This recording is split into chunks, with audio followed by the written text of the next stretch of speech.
All right, fellas, let's talk spinning your wheels in the gym. I've done a ton of that. I don't quite have 100 mistakes to share with you guys like Jeffrey did, that Giga video, but I got more than 5. I got 15 things that I think are gonna be immutably relatable to absolutely everybody. We're all human. We tend to do the same things wrong. So the cool thing about these 15 mistakes is that they aren't complicated conundrums. They are things that have easy solutions that just require a little honesty, self-assessment, and elbow grease. We can all improve. These are things that I improved in my training career that are very actionable. Now, before we get started, guys, like I said, I'm curious to see where our common ground is, bro. I want to see where you and I have similar stories. So before we even get into my video, you let me know what are some mistakes that you've made, and then by the end of this, we can count off and see how many we have in common. I've got like a literal Giga scroll of things that I did wrong with my training. First and foremost, at the forefront of my mind, I just didn't follow a training program. I was one of those guys that was super consistent with going to the gym and trying hard. I was just doing different things every time I go to the gym. That's something that a lot of people try to cope and say is auto-regulation. Oh, I'm training by instinct. Oh, da-da-da. I don't want to follow a complicated program. Listen, what you don't track, you can't manage. If you don't know what you're going to do when you get into the gym before you do it, even if it's just sets, reps, and the approximate amount of weight that you're hitting, and then what you're going to do the next time, you're going to spin your wheels eternally. Much the same, if your exercises are different every time, you're never going to make any progress because you're literally not progressing your movements. So follow a program. It doesn't have to be super complicated. I like dynamic double progression. It's the easiest thing. Go ahead and check that video out if you're curious about that. Now, number 2 is going to resonate for fellas that are on the thinner side and don't want to let go of that leanness, or for former heavy fellas that don't want to be heavy again. So once they acquire that leanness, they just hoard it like that dude off of Lord of the Rings. It's going to be ab anxiety. I had ab anxiety.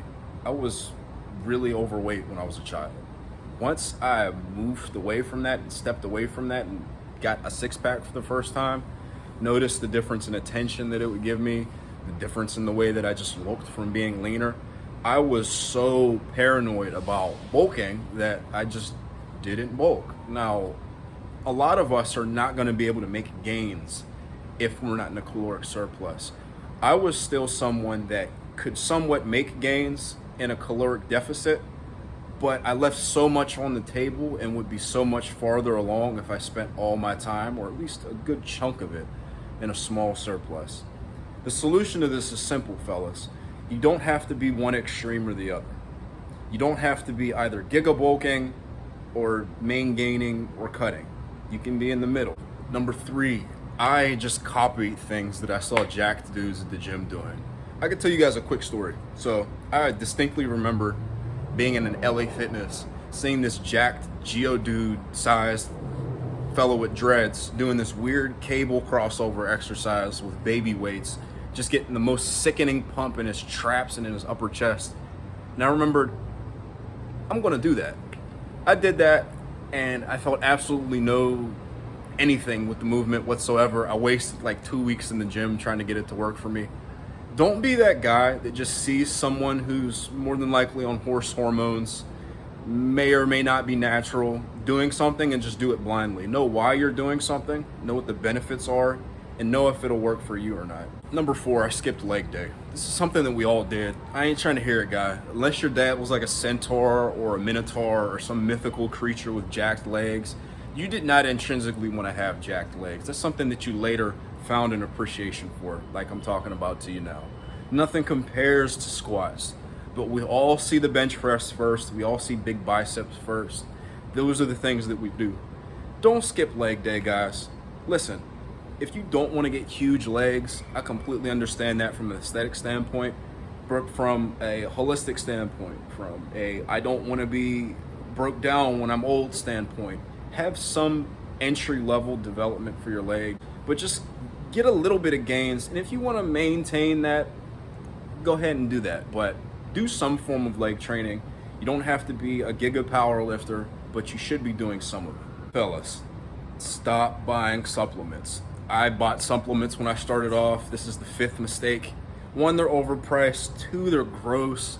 3, Eating steak is much tastier than eating dried cheese powder that's chocolate flavored, and you'll just feel a lot better eating whole foods versus something that's extremely processed.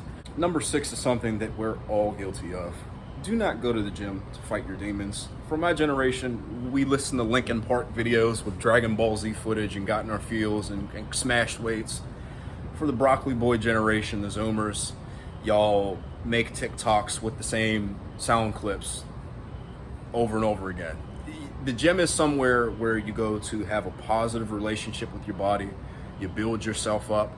You make yourself feel good. Far be it from me to say, if you have, you're going through something, pet just died, girlfriend just dumped you, and you need to use training as something as therapeutic release, that's healthy. But if you need to hype yourself up and get into murder mode every time you go to the gym, you're missing the forest for the trees, man. 7, for a while, I was a Giga bulk enjoyer. Now, Giga bulking means eating way more food than you need to be in a caloric surplus to gain muscle and to progress in the gym.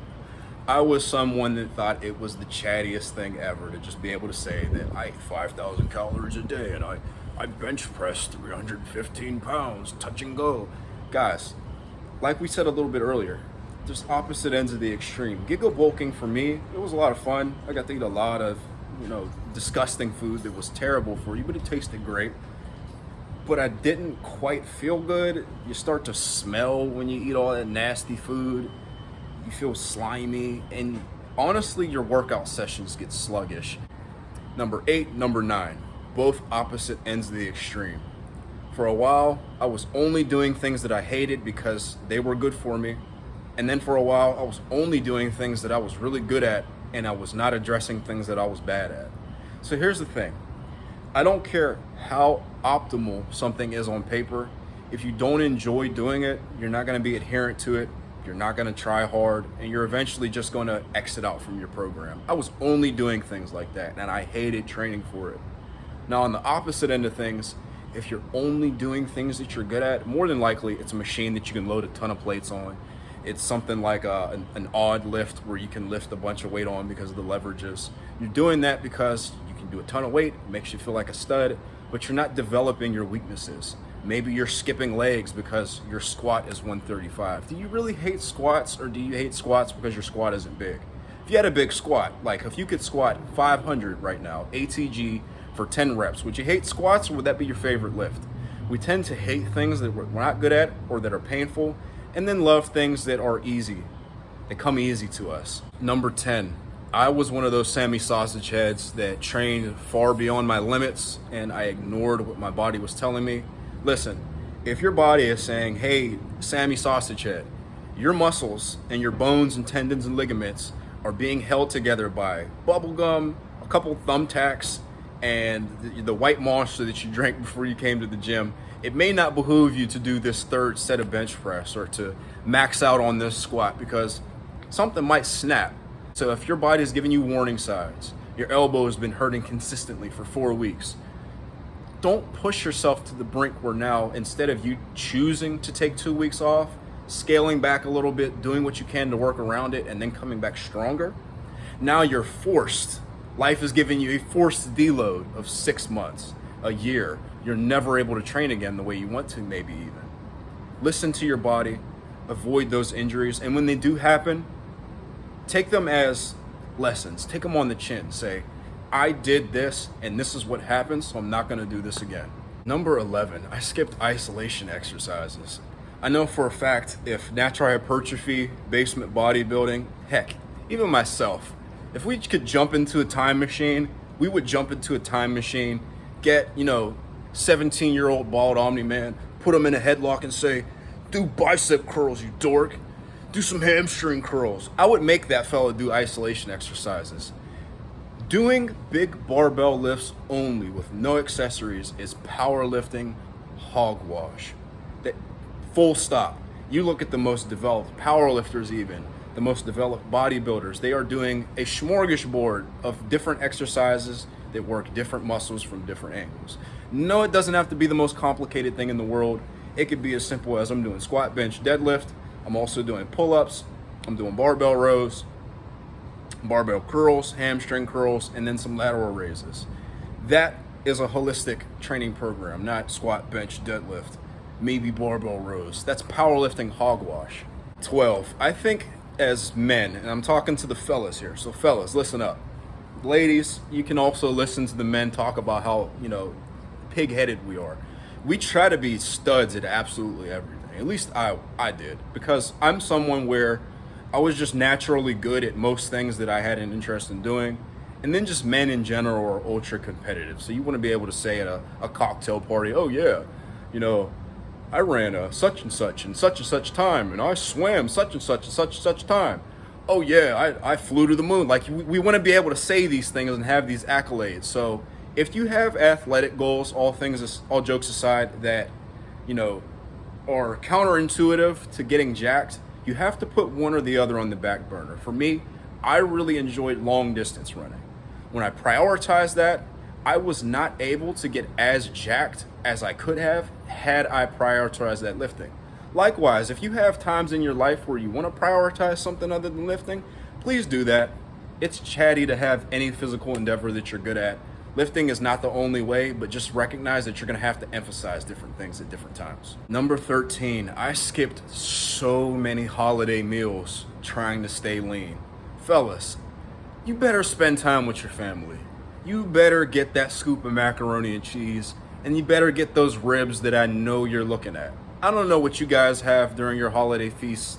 Those are some of my staples. Those are just foods that I absolutely engorge myself in every holiday now. Here's the truth. Here's the red pill, and I hate even using that term. But the truth of the matter is, you could eat a 3,000 calorie freaking surplus, and you're not even going to gain a pound of fat. The thermic effect of food is going to burn some of that off.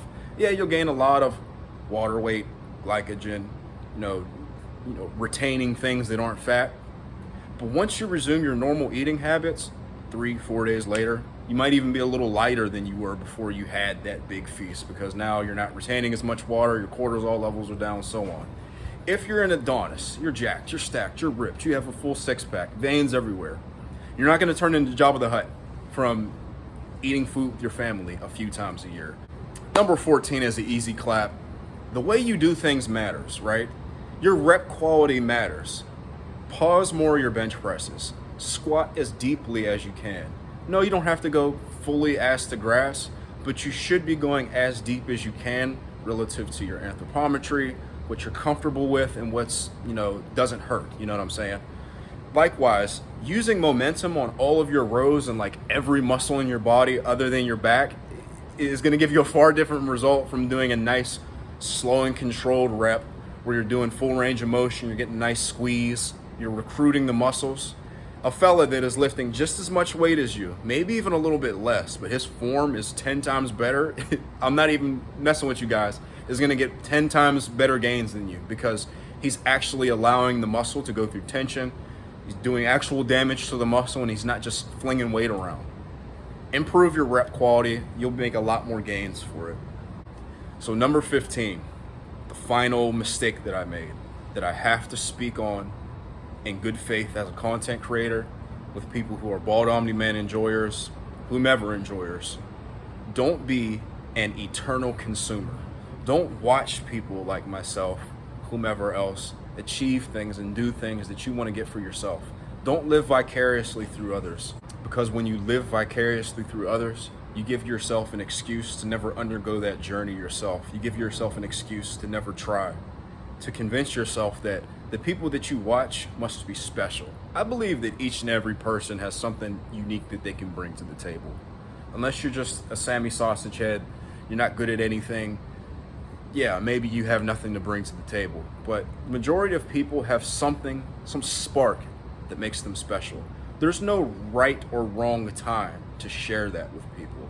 You know what I mean? And I'm not saying you have to go on YouTube or whatever and be someone that's a content creator or even be a leader in any capacity, but you can be someone that does things, that doesn't watch people get things done. You get things done yourself. So if you want to get jacked, yes, absolutely. If you enjoy my content, I always want you to stick around. We're always going to have a good time in the comments.